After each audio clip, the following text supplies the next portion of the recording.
Il s'agit d'un chef d'accusation appelé homicide felony murder.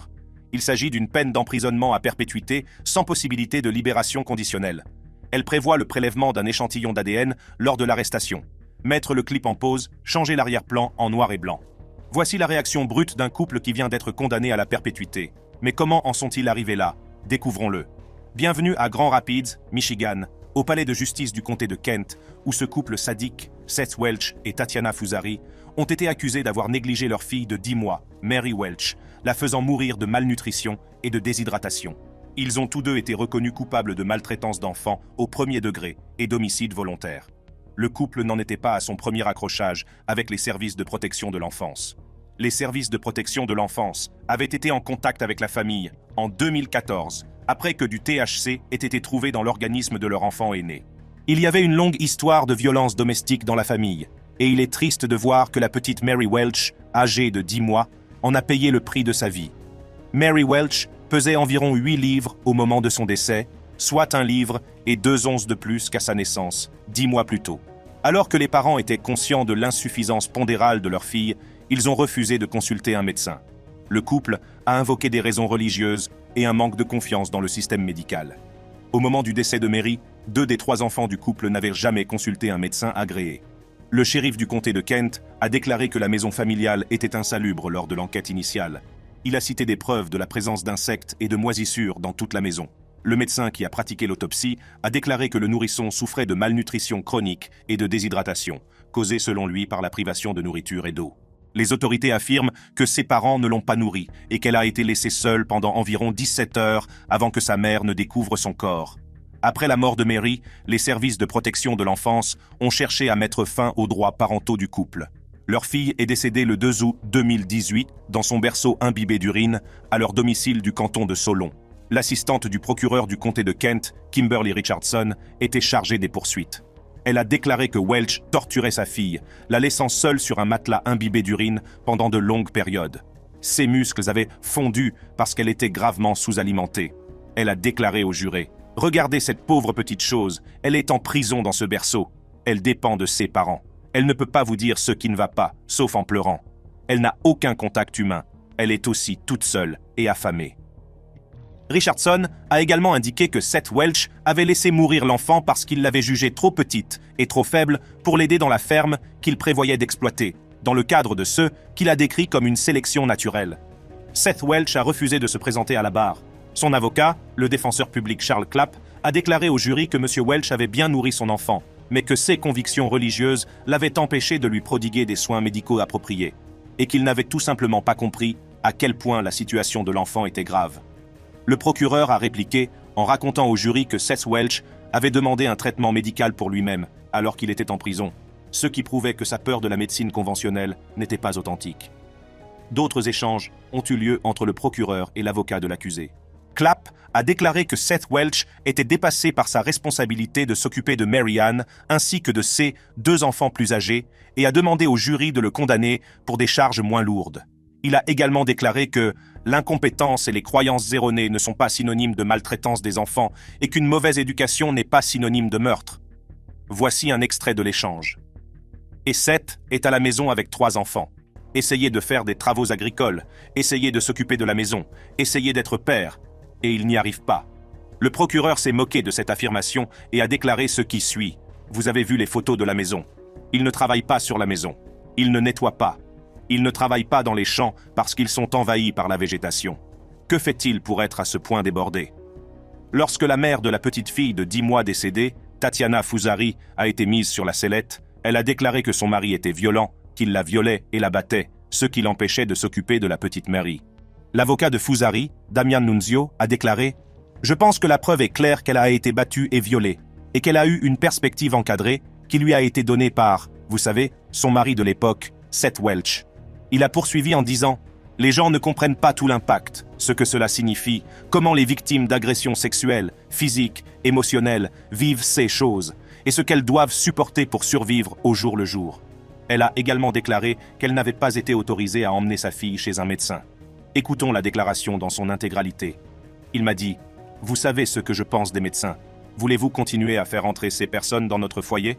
Tout ce que vous faites, c'est de faire entrer ces fonctionnaires dans notre foyer. Tu veux continuer à faire ça? Je vous ai dit que Mary allait bien. Elle va très bien. Maintenant, laisse tomber. » Et je l'ai laissé tomber.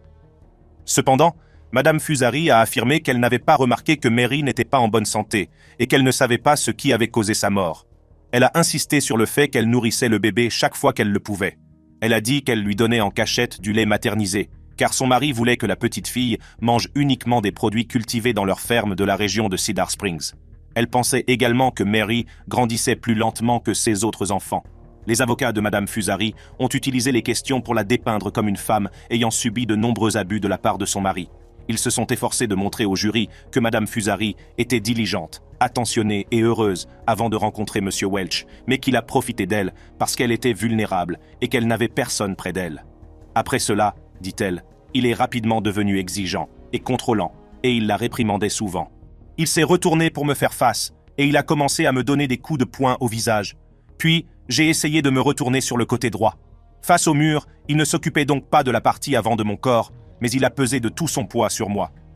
Les abus n'ont fait qu'empirer, dit-elle. Une fois, elle a déclaré qu'il avait pointé un pistolet sur sa tête. Les histoires troublantes se sont poursuivies lorsqu'elle a raconté au jury la fois où son mari a pratiqué un exorcisme sur elle alors qu'elle était enceinte de leur plus jeune enfant.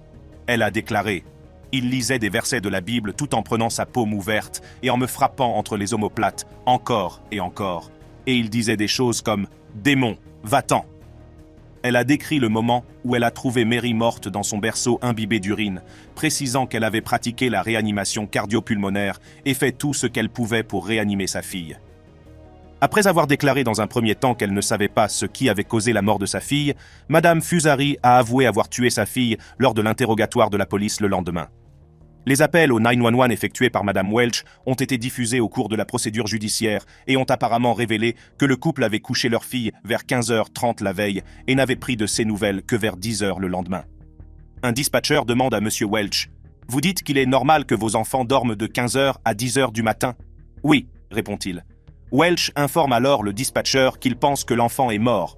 Il a tenu les propos suivants au dispatcher. « Elle a froid, elle ne respire pas, elle ne réagit pas. » Après 3 jours de témoignages, les jurés ont délibéré pendant environ 1h20 et ont pris une décision. Les 7 femmes et les 5 hommes ont décidé que Seth Welch était coupable de maltraitance et de meurtre d'enfant en omettant de nourrir l'enfant et de lui prodiguer des soins médicaux, alors qu'il était évident que sa fille était si faible qu'elle ne pouvait pas bouger les bras ni même pleurer. Fusari a plaidé non coupable pour les accusations liées à la mort de Mary. Seth Welch a été reconnu coupable de meurtre au premier degré et condamné à la prison à vie sans possibilité de libération conditionnelle. Fusari a également été condamné à la prison à vie sans possibilité de libération conditionnelle pour meurtre au premier degré. Elle a également été condamnée à une peine de 15 à 30 ans de prison pour maltraitance d'enfants au premier degré. Lors de la condamnation, les images de leurs réactions sont devenues virales sur Internet. Jetons-y un coup d'œil. Dans le canton de Solon, vous êtes tous les deux inculpés, avec ce qu'ils appellent un meurtre criminel, lors de la perpétration ou de la tentative de perpétration d'abus sur des enfants. Au premier degré, ils prétendent que vous avez assassiné une certaine Mary Welch. Il s'agit d'un chef d'inculpation appelé homicide volontaire. Il s'agit d'une peine d'emprisonnement à perpétuité sans possibilité de libération conditionnelle. Tandis que Fusari continue de sangloter, Seth Welch est sous le choc de ce qu'il vient d'entendre. Il était sur le point de passer sa vie en prison, sans possibilité de libération conditionnelle. Il garde la bouche ouverte jusqu'à la fin de la condamnation, le deuxième délit dont vous êtes tous deux accusés. C'est ce qu'on appelle la maltraitance d'enfants au premier degré. Lorsqu'ils allèguent que vous avez sciemment ou causé intentionnellement des dommages physiques graves à un enfant, ils parlent de cette Mary Welch. Il s'agit d'un crime passible d'une peine pouvant aller jusqu'à l'emprisonnement à vie, ou toute durée inférieure à la vie. Bienvenue à Cedar Rapids, dans l'Iowa, au tribunal du comté de Lynn. Il s'agit d'Alexander Jackson, 22 ans, ancien étudiant de l'Iowa College. Il est accusé de 3 meurtres au premier degré pour avoir exécuté son père, sa mère et sa sœur dans leur maison du nord-est de Cedar Rapids. Le 15 juin 2021, Alex Jackson a tiré sur son père, Jan Jackson, âgé de 61 ans, sur sa mère Melissa Jackson, âgée de 68 ans, et sur sa sœur Sabrina, âgée de 19 ans. Selon le témoignage, Jackson a appelé le 911 le 15 juin 2021, signalant que quelqu'un s'était introduit dans la maison, lui avait tiré une balle dans le pied et avait déclaré qu'un autre membre de la famille avait également été touché. Il a décrit l'intrus comme un homme noir vêtu de noir et portant des chaussures vertes. Lors d'une enquête plus approfondie, les agents n'ont trouvé aucune preuve d'effraction, ni aucun bien volé ou déplacé dans la maison. Les agents ont trouvé son père, Jean, au niveau inférieur, avec 5 blessures par balle. Sa mère, Melissa, était dans la chambre principale avec 3 blessures par balle, et Sabrina était dans sa chambre au niveau inférieur, à côté de la chambre d'Alexander, avec 2 blessures par balle. Un médecin légiste a déclaré qu'elles étaient toutes deux mortes des suites de multiples blessures par balle. Melissa Jackson, en particulier, a reçu une balle dans l'œil à bout portant, ce qui est très déchirant à entendre. Jackson n'a jamais admis à la police qu'il avait tué sa famille. Il a été interrogé pendant plusieurs heures à l'hôpital, alors qu'il était soigné pour le coup de feu tiré dans son pied gauche, mais il a insisté sur le fait que c'était l'intrus présumé qui était à blâmer. Les documents judiciaires montrent que les enquêteurs avaient des doutes sur de nombreux éléments de l'histoire de Jackson. La maison ne présentait aucun signe d'effraction. Rien n'avait été dérangé ou volé, et les agents ont jugé impossible et invraisemblable la reconstitution par Jackson d'une prétendue lutte avec l'intrus au sujet de l'arme. Les accusations portées contre Alex Jackson, étudiant et Eagle Scout sans casier judiciaire, ont choqué ses amis, ses voisins et la communauté, parmi lesquels d'anciens camarades de classe qui ont organisé des veillées en l'honneur des victimes. Alexander et Sabrina Jackson étaient tous deux inscrits au College of Liberal Arts and Sciences de l'Université de l'Iowa au moment du meurtre. Il s'agissait d'une affaire circonstancielle et il était donc essentiel de disposer de preuves provenant de la scène de crime. La première assistante du procureur du comté de Lynn, Monica Slaughter, était le procureur dans cette affaire, et elle a félicité Brandon Bosenberg, un ancien enquêteur de la scène de crime de Cedar Rapids. Monsieur Bosenberg a été chargé de recueillir des éléments de preuve sur la scène de crime, dont les empreintes palmaires de Monsieur Jackson sur le fusil semi-automatique de calibre 22 qu'il a utilisé pour tuer sa famille. La police possédait également des preuves vidéo provenant des caméras de la sonnette Ring, qui ne montraient aucun intrus entrant ou sortant de la maison des Jackson au moment du meurtre. Il est allé jusqu'à se tirer une balle dans le pied pour tenter d'attribuer la responsabilité de ces meurtres sur un, et je le répète, cambrioleur fantôme qui n'a pas existé dans cette affaire. Slaughter a souligné que les preuves n'existaient pas, c'est-à-dire les signes d'un intrus ou d'une entrée forcée dans la maison. Cet élément était essentiel pour prouver que Jackson était le tueur. Slaughter a également déclaré aux jurés que Jackson ne pouvait pas décrire avec précision l'homme qui, selon lui avait tiré dessus alors qu'il se disputait une arme avec les officiers. Madame Slaughter a minutieusement décrit la façon dont chaque victime a été abattue à plusieurs reprises, à différentes distances, y compris de près, pour s'assurer de sa mort. Elle a déclaré que Jackson avait tiré sur son père alors qu'il descendait les escaliers, puis qu'il s'était placé au-dessus de lui et lui avait tiré 2 autres balles dans la tête. Sa sœur a été retrouvée morte dans son lit et sa mère a été retrouvée morte sur le sol de la chambre principale. Les procureurs ont également noté que Jackson avait tenté de mettre en scène la scène et de manipuler les preuves en se tirant une balle dans le pied dans la chambre à coucher. Le décès de chacun des défunts dans cette affaire ont été causés par de multiples blessures par balle.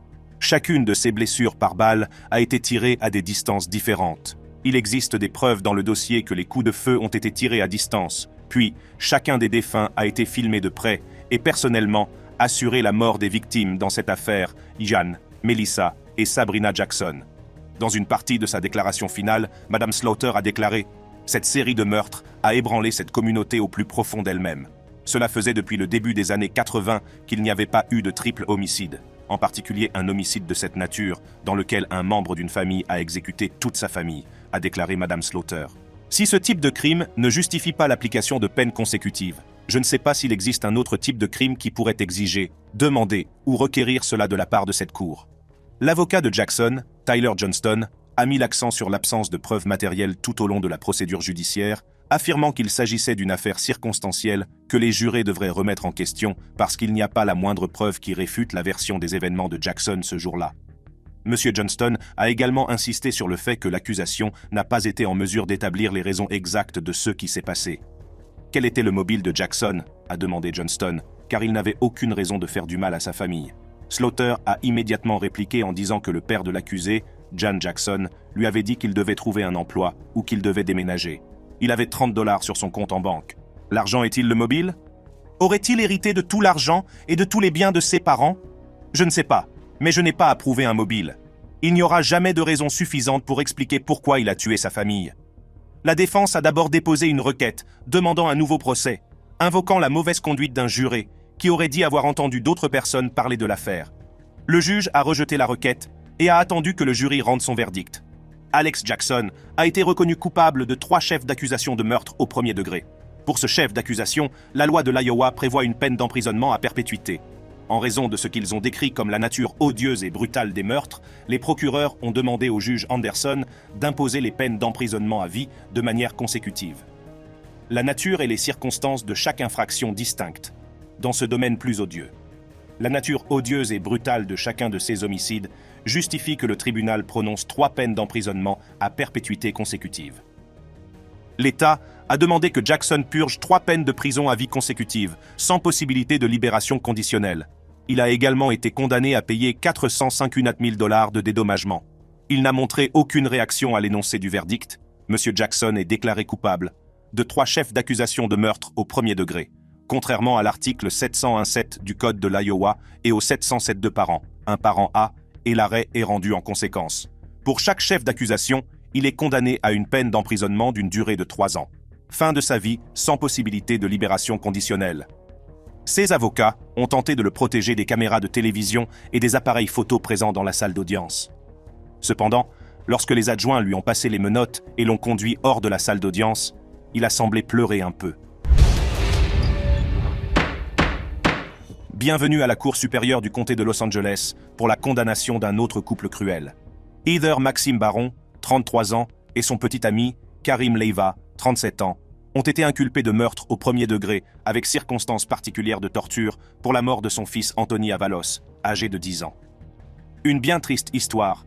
Anthony Avalos, 10 ans, a été torturé à mort après avoir subi des années d'abus physiques, sexuels et émotionnels de la part de sa mère et de son petit ami. Le garçon a été torturé et tué après avoir été battu et avoir subi une hémorragie interne. Lorsque son corps a été découvert, il présentait des signes de sévices physiques graves et de malnutrition.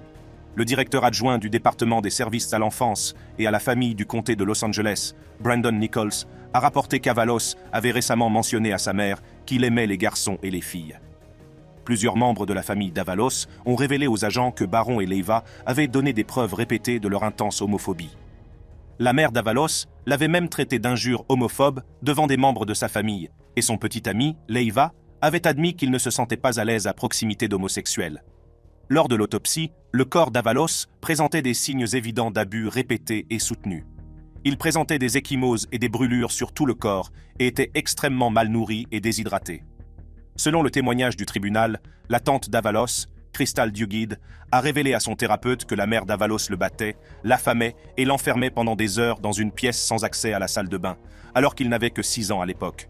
Les travailleurs sociaux du département des services à l'enfance et à la famille ont répondu à environ 13 plaintes d'enseignants, de parents, de policiers et de conseillers concernant Avalos entre février 2013 et avril 2016, y compris des abus sexuels commis par un grand-parent alors qu'il n'avait que 4 ans. Mais au cours de ces 4 années, le département des services à l'enfance et à la famille n'a assuré un suivi que 8 fois, passant à côté de nombreux avertissements d'abus mettant en danger la vie de l'enfant et n'intervenant pas à plusieurs reprises. Le procureur adjoint du comté de Los Angeles, John Hatami, a déclaré « Anthony a été blessé au côté et à la hanche, à la fois à la hanche gauche et à la hanche droite, ainsi qu'au bras, et même aux pieds. » Dans une autre déclaration, il a dit « À un moment donné, Anthony ne pouvait pas marcher. Il était inconscient, allongé sur le sol de sa chambre pendant des heures, il n'a pas reçu de soins médicaux et il ne pouvait pas manger tout seul. » Il a également déclaré « Anthony avait des bleus et des écorchures sur tout le corps, y compris autour du visage, du nez et du front. Il avait des marques circulaires sur le ventre et sous le mamelon, de multiples abrasions sur les 2 genoux et sur le dos, des contusions et des croûtes sur ses 4 extrémités. Au cours des derniers jours de sa vie, Avalos a été torturé sans relâche. Il a été fouetté brutalement sur tout le corps, tenu à l'envers et jeté sur la tête, aspergé de sauce piquante dans les yeux, le nez et la bouche, et forcé de s'agenouiller sur du riz pendant plusieurs heures.